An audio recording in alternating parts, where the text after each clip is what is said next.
Una vez encontré una definición de un fanático que se me quedó grabada. Un fanático es una persona que, habiendo perdido de vista su objetivo, redobla sus esfuerzos por llegar allí. El fanático corre enloquecido, sin rumbo, sin llegar a ninguna parte. Él es un jugador de baloncesto sin aro, un jugador de tenis sin una red, un golfista sin un hoyo.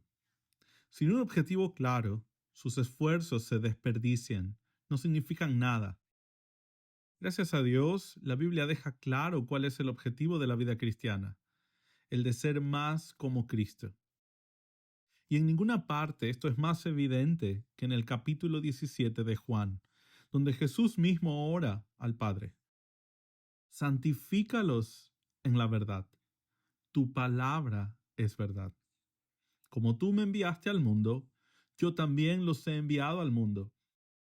Y por ellos yo me santifico, para que ellos también sean santificados en la verdad. Y justo después de esto, Cristo extiende esta petición, no solo por los 12 discípulos, sino también por todos los cristianos en las generaciones futuras. En el verso 20 de Juan 17 leemos: pero no ruego solo por estos, sino también por los que han de creer en mí por la palabra de ellos. En esta oración, Jesús mira hacia adelante, a través de los siglos, pidiendo por todos los creyentes que vendrían a la fe a través del mensaje de los apóstoles. Ahora, esta petición es fundamental para la vida cristiana, porque revela la preocupación más profunda de Cristo. Su preocupación es la piedad de sus seguidores. Y esta preocupación ha sido suya desde el principio.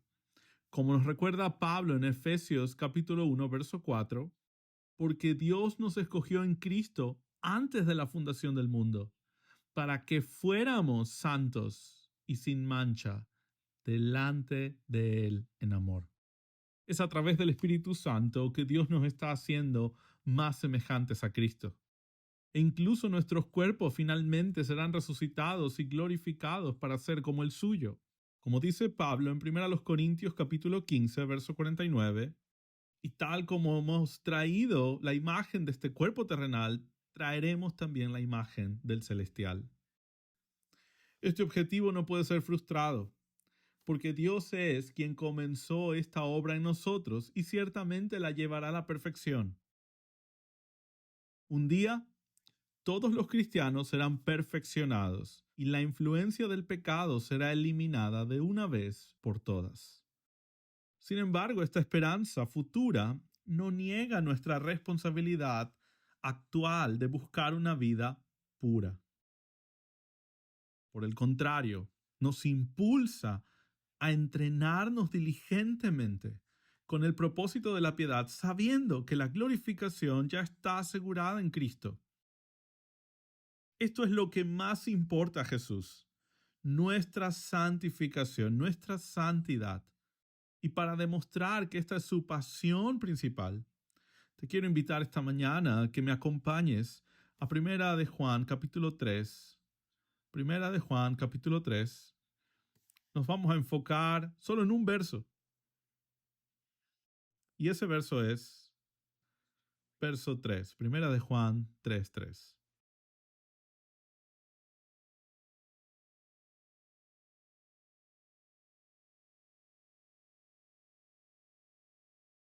Juan escribe y dice: y todo el que tiene esta esperanza puesta en Él se purifica, así como Él es puro. Oremos. Padre Celestial, estamos agradecidos de estar aquí esta mañana para escuchar los testimonios de hombres que han sido cambiados por la gracia, para cantar las glorias de Jesús juntos como un solo cuerpo. Y ahora abrir tu palabra perfecta para ser instruidos, exhortados y enseñados.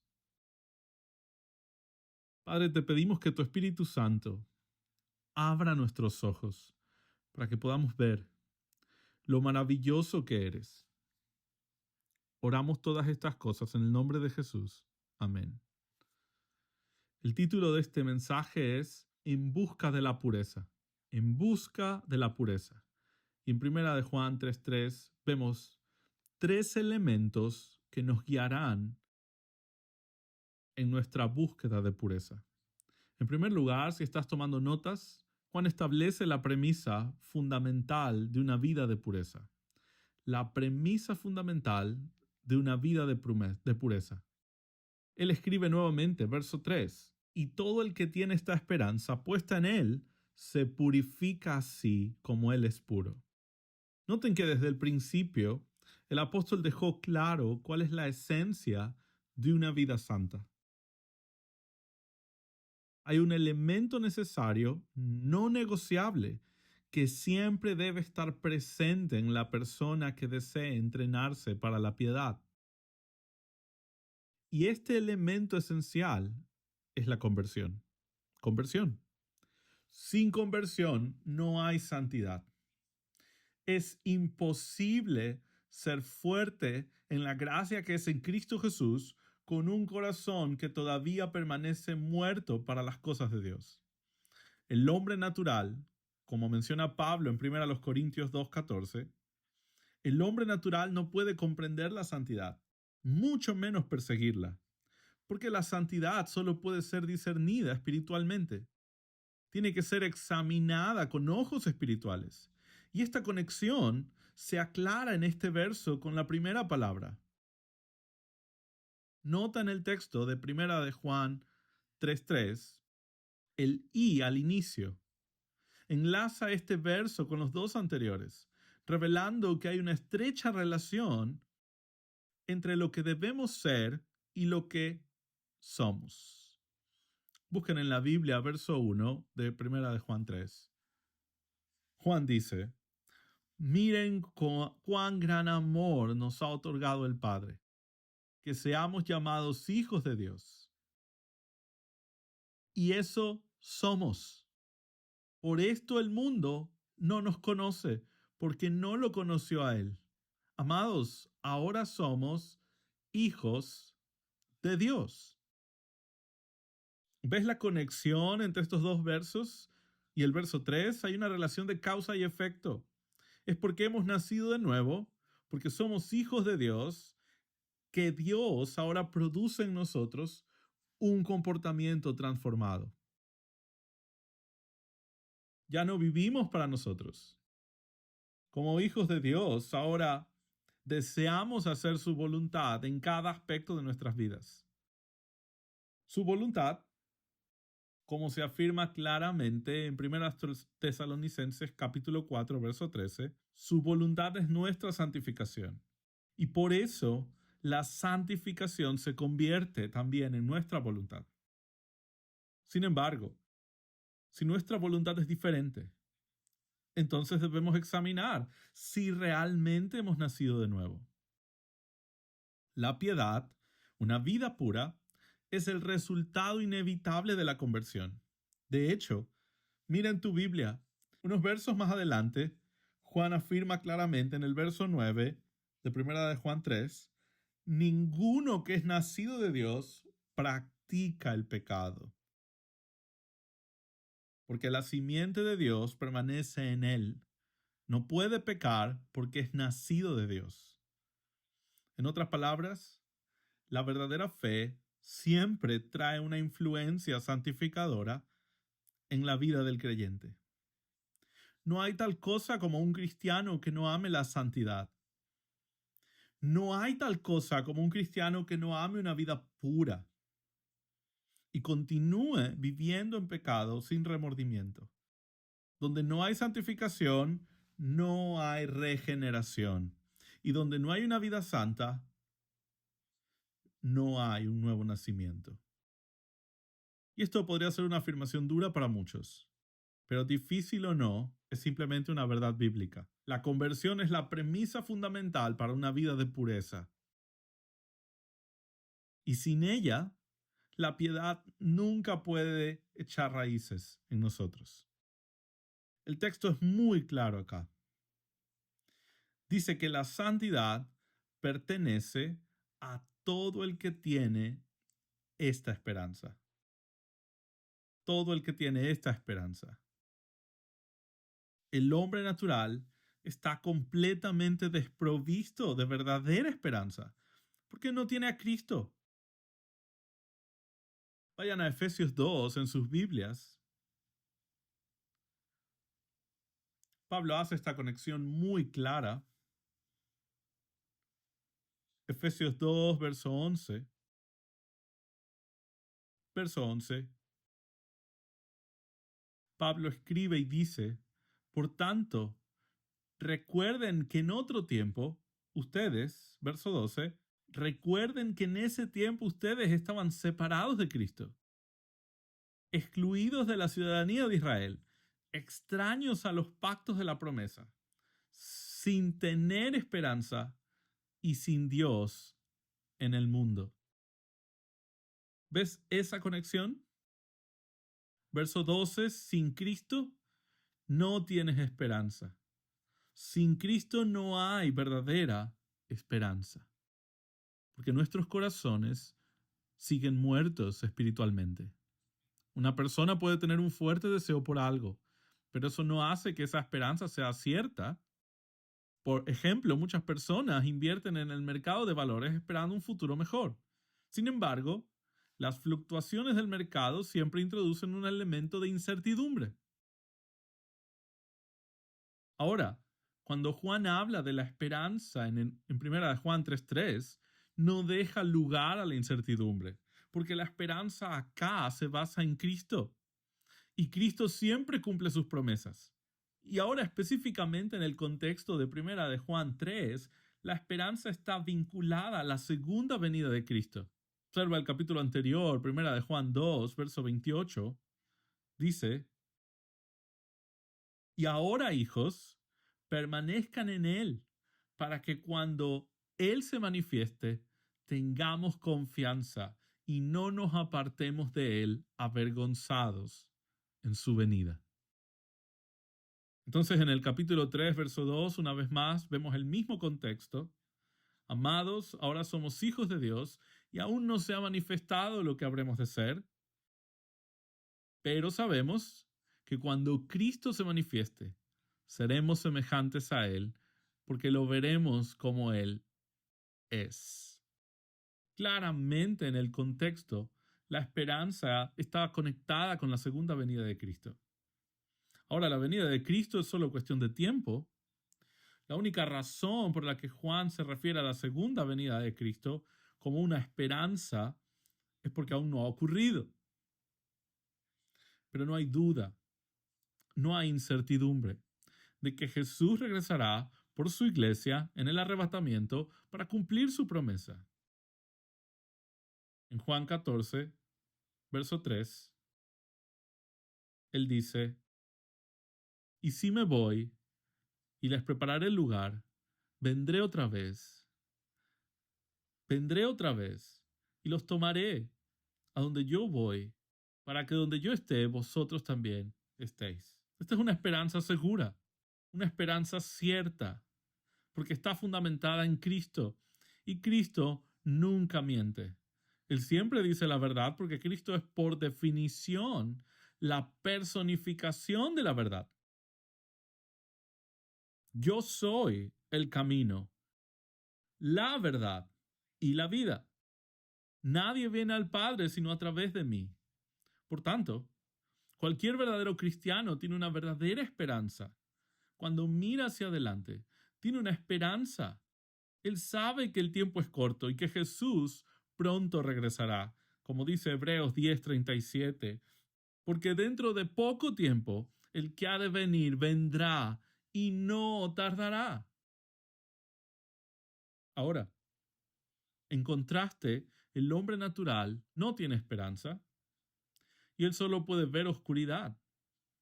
Él no puede entrenarse en la piedad. ¿Por qué? Porque ama su pecado. Y el mundo es su hogar. Su tesoro está en la tierra, donde la polilla y la herrumbe destruyen y donde ladrones minan y hurtan.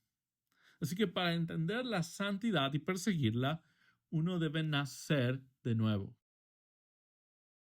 Sin Cristo no hay esperanza para vivir una vida de pureza. Esa es la premisa. Una premisa para vivir de manera piadosa es la conversión. Ahora, después de establecer la premisa de una vida de pureza, ahora Juan aborda el segundo punto, la práctica de la santificación. La práctica de la santificación. Vimos la premisa, ahora vamos a ver la práctica. Es el segundo elemento clave. Una vez más, Juan escribe y dice, y todo el que tiene esta esperanza puesta en él, miren esto, se purifica así como él es puro. Ahora, esta afirmación justo en medio del verso, se purifica a sí mismo, es crucial para nosotros. Es absolutamente clave porque nos protege contra dos peligros comunes en el cristianismo. Uno de estos peligros es concluir que porque somos hijos de Dios, ya no necesitamos entrenar con el propósito de la piedad. Como ya hemos visto, esto es un error grave, un error serio. La piedad es el resultado inevitable de la conversión. Cualquiera que nazca de nuevo vive en una nueva vida y no practica el pecado. Entonces, una regeneración que no resulta en santificación es una regeneración artificial. La Biblia nunca apoya una fe infructuosa. De hecho, siempre la denuncia, porque tal fe no logra producir una nueva vida radical, que es el objetivo mismo de la salvación. Ese es el objetivo, llegar a ser como Cristo, ser santo e irreprochable.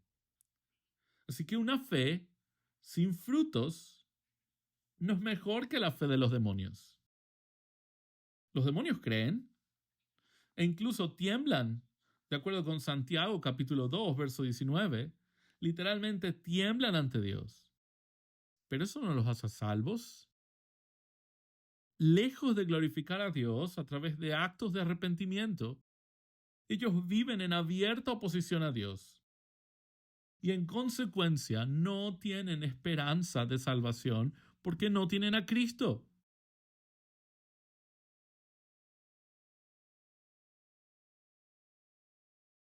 Y así son todos aquellos que creen en Jesús. E incluso tiemblan ante la idea de un juicio final, pero no practican con sus obras lo que creen. Estas personas tienen una fe inútil, porque está completamente sola. La fe, Santiago capítulo 2, verso 20 dice, la fe sin obras es inútil. Es inútil. Tales personas se asemejan a los demonios, en que la fe no tiene una influencia santificadora en sus vidas. Ahora escúchame, si tú crees que tú puedes ir por ahí y vivir una vida impía siendo un hijo de Dios, estás equivocado. Y necesitas arrepentirte de inmediato, porque la santificación es la evidencia de que tu fe en Cristo es real, que tu fe es verdadera. Y si hoy fallas en abrir tus ojos hoy y presentarte ante Dios tal como eres, sin ninguna evidencia de su gracia transformadora en tu vida, sería mejor si no hubieras nacido. Porque en ese día te levantarás solo para enfrentar la condenación. Si deseas ser santo en la gloria, debes estar buscando una vida piadosa ahora. Una vida de piedad ahora.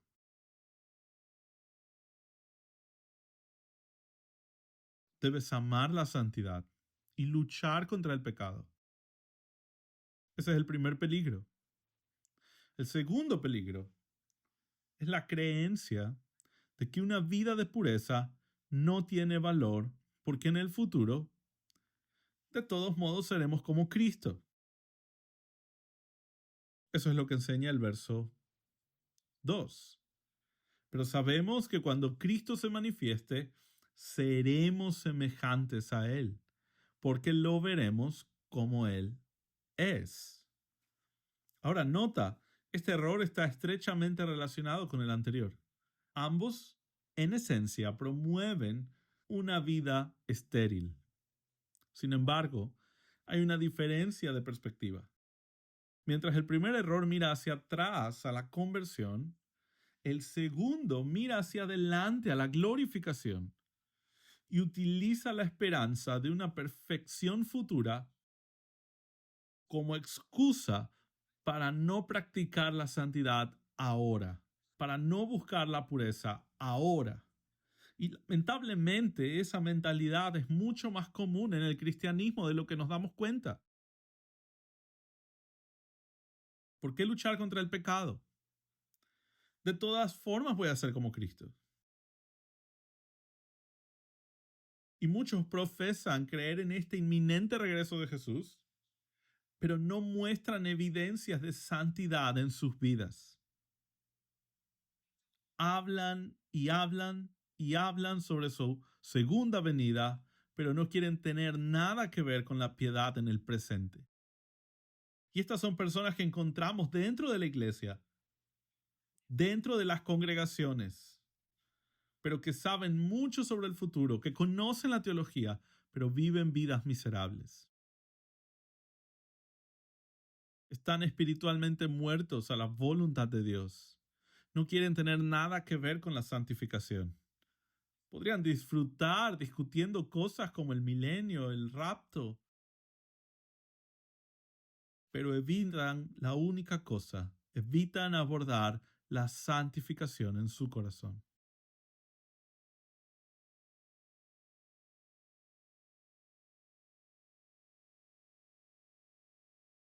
Y ellos creen que sus creencias escatológicas garantizarán de alguna forma su entrada al cielo, pero los demonios también son teológicamente ortodoxos. De hecho, los demonios entienden mejor el futuro que cualquiera de los eruditos bíblicos de hoy. Pero esto ya sea acertado o no, no los salva y nunca los salvará. Su fe es solo una fe intelectual. Por supuesto, sí, ciertamente la salvación incluye el conocimiento intelectual. Uno debe saber quién es Cristo para estar en Cristo. Sin embargo, es posible saber intelectualmente todo acerca de Jesús y aún estar muerto en delitos y pecados.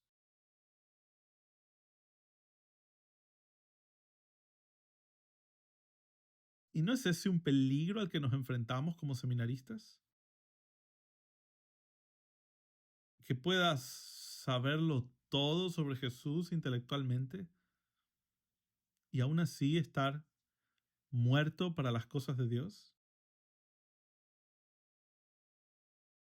La fe que salva es la fe que se entrena para la piedad y produce una esperanza que purifica.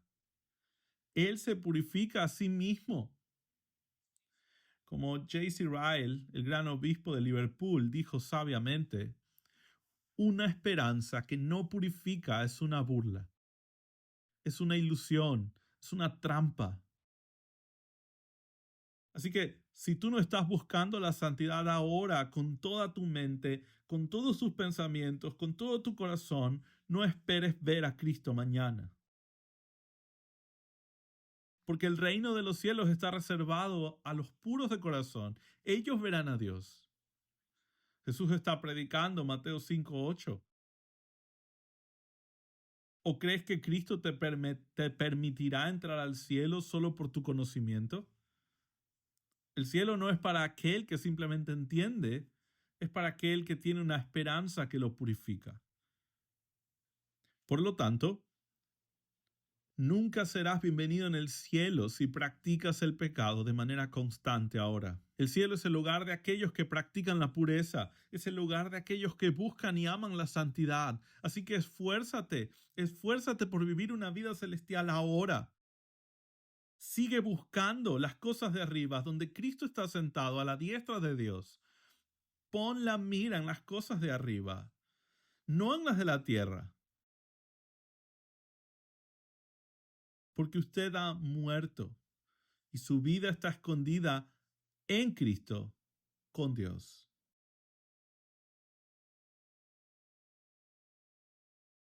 Finalmente, Juan explica el patrón para una vida de pureza. Vimos la premisa, examinamos la práctica. Quiero que veas ahora el patrón para una vida de pureza. Este es el elemento final y más importante de todos. Observa cómo el apóstol concluye este verso. Y todo el que tiene esta esperanza puesta en él se purifica así como él es puro. No hay duda de que él se refiere a Cristo en este contexto. Así es como Juan usa comúnmente el pronombre a lo largo de la epístola. Verso 5 de Primera de Juan, capítulo 3. Ustedes saben que Cristo se manifestó a fin de quitar los pecados y en él no hay pecado. Claramente él, este pronombre se refiere a Cristo. Verso 7. Hijos míos, que nadie os engañe. El que practica la justicia es justo, así como Él es justo. Verso 16. En esto conocemos el amor, en que Él puso su vida por nosotros. Ese es Cristo. Y también nosotros debemos poner nuestra vida por los hermanos. Y aún en el capítulo anterior, Primera de Juan, capítulo 2, Juan escribe y dice: el que dice que permanece en él debe andar como él anduvo. Verso 6. Esto claramente se refiere a Cristo, a su encarnación. Debemos andar como él anduvo en la tierra. Por lo tanto, en Primera de Juan, capítulo 3, verso 3, Juan está dirigiendo nuestra atención hacia Cristo porque Él es el patrón supremo de la piedad. No hay mejor ejemplo de santidad que Él. Seguro, nosotros podemos aprender de muchos hombres y mujeres en la iglesia que modelan la santidad, pero cualquier santidad reflejada en sus vidas es en última instancia un reflejo de Cristo. Pablo expresa esta idea en 1 Corintios capítulo 11, verso 1, cuando dice: sean imitadores de mí, como también yo lo soy de Cristo. Así que, en últimas, Cristo es el modelo para el creyente de la pureza. Él es el principio rector de la santidad, es el objetivo de la santificación del creyente. Recuerdo las palabras de Pablo en Gálatas capítulo 4, verso 19, donde habla a los Gálatas y exclama cómo está sufriendo hasta que Cristo sea formado en ustedes.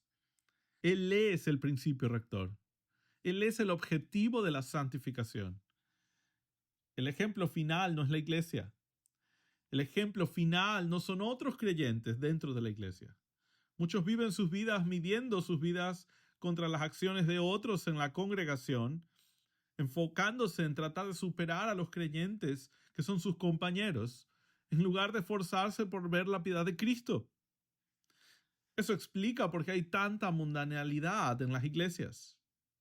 Hemos reducido el estándar de santidad a algo que es más accesible. Y como resultado de eso, muchas personas dejan de buscar la pureza que agrada a Dios. Se desaniman por la falta de santificación que ven a su alrededor y consideran que ya no hay razón para entrenarse para la piedad. Pero, si fijamos a Cristo como el patrón supremo de la piedad y lo colocamos en el centro de nuestra santidad, siempre encontraremos espacio para mejorar, siempre. Hasta su regreso, siempre nos quedaremos cortos porque estamos apuntando a la perfección y nunca estaremos totalmente satisfechos con el estado actual de nuestra vida cristiana. Pero este sentido de inconformidad nos impulsará hacia adelante, nos impulsará, así como lo hizo con Pablo. ¿Recuerdas las palabras de Pablo en el capítulo 3 a los Filipenses?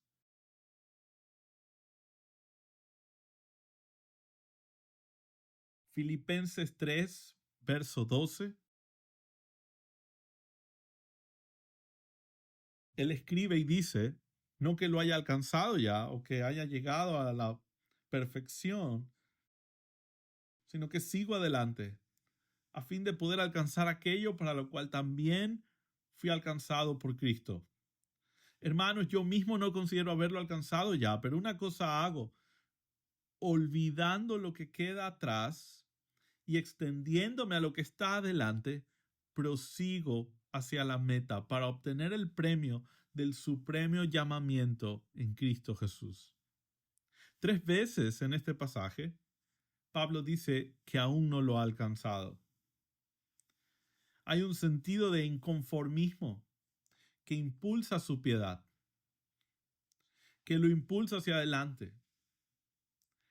Y así nuestras vidas enteras deberían estar enfocadas en ser más como Cristo. Ahora, con esto no quiero decir que Cristo sea simplemente un ejemplo de santidad. No estoy diciendo eso. Algunos creen que su único propósito al venir fue mostrarnos cómo vivir vidas piadosas.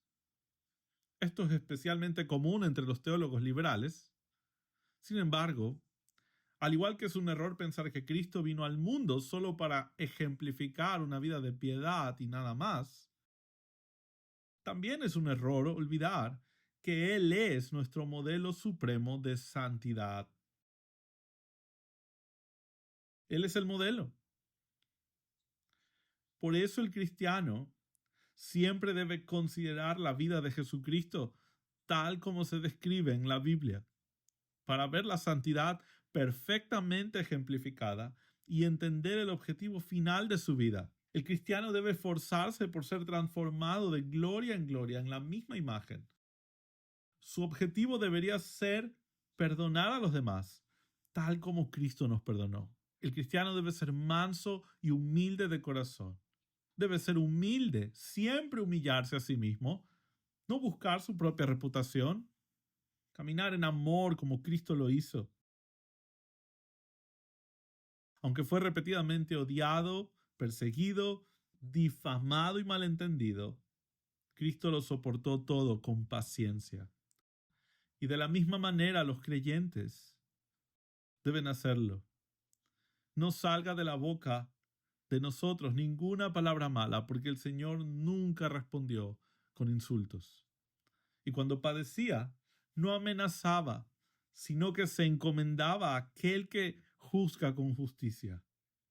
Él anduvo donde quiera que fuera, ya sea entre discípulos débiles, publicanos, pecadores, fariseos o saduceos, y sin embargo Cristo nunca halagó a nadie, tampoco toleró el pecado de otros. Él se separó del mal, tal como debemos hacer nosotros si realmente le seguimos. Estas son cosas que no podemos ignorar. Deberíamos recordarlas y reflexionar constantemente en ellas, ya que es la forma más práctica de entrenarnos para la piedad. John Owen, el renombrado príncipe de los puritanos, dijo, estemos tanto en la contemplación de lo que Cristo era, de lo que hizo y en cómo en todos los deberes y pruebas se comportaba, hasta que, dice Owen, hasta que una imagen o una idea de su perfecta santidad se implante en nuestras mentes y seamos hechos semejantes a Él por medio de ello. Imagina, imagina cómo cambiarían nuestras vidas si nos preguntáramos más a menudo qué habría dicho Jesús, qué habría hecho Jesús si estuviera aquí en mi lugar. Hagamos de Cristo nuestro todo y todo será radicalmente diferente. Así es como debemos vivir, fijando nuestros ojos en Jesús. Que Dios grabe la promesa de la segunda venida de Cristo para que podamos perseguir la pureza con diligencia, pues cuando regrese no queremos retraernos avergonzados ante Él. En ese día la hipocresía de muchos que se llaman cristianos será revelada en el hecho que descuidaron lo único, la única meta, la santificación de sus corazones. Así que no seas un fanático, corriendo sin rumbo y perdiendo de vista cuál es tu objetivo. En cambio, sé un seguidor de Cristo. Esfuérzate por vivir de acuerdo con la voluntad de Dios, buscando complacer a Cristo en todas las cosas y evitando lo que el Espíritu desprecia. Reconoce que tú no eres perfecto. El pecado mora en ti. Y a veces Pablo dice que incluso puede prevalecer sobre el deseo de Cristo. Pero cuando eso pasa, confiesa tu pecado inmediatamente. Vuélvete a Jesús y confía en que Dios es fiel y Dios es justo para perdonarte y limpiarte de toda maldad. Y reconforten sus corazones con las hermosas palabras de John Newton, quien dijo: no soy lo que debería ser, no soy lo que quiero ser, no soy lo que espero ser en otro mundo, pero aún así no soy lo que solía ser. Y por la gracia de Dios soy lo que soy. Busquen la pureza, hombres, porque esta es la mayor preocupación de Cristo por ti. Deja que esa pasión de Cristo guíe tu vida, todas tus decisiones, y permite que te impulsen hacia adelante en tu camino con Él. Oremos. Padre Celestial, qué hermoso pasaje hemos visto esta mañana. Un texto que nos recuerda cuál es la pasión, la verdadera preocupación de Cristo por nosotros. Nuestra santidad, nuestra santificación, vidas puras.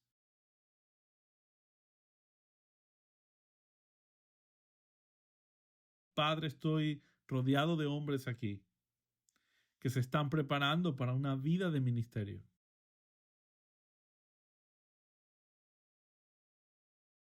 En algún momento de sus vidas se graduarán.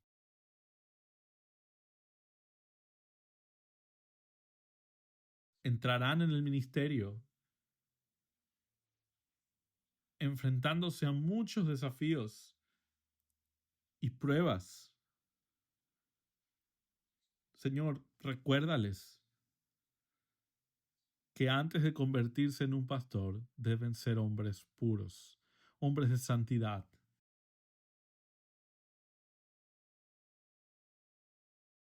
Porque el pecado todavía mora dentro de nosotros. Y no importa si tenemos 27 años o si tenemos 73, el pecado está aún ahí. Infúndeles pasión por buscar, por perseguir la pureza con toda su mente, su corazón y su alma. Hazlos hombres santos,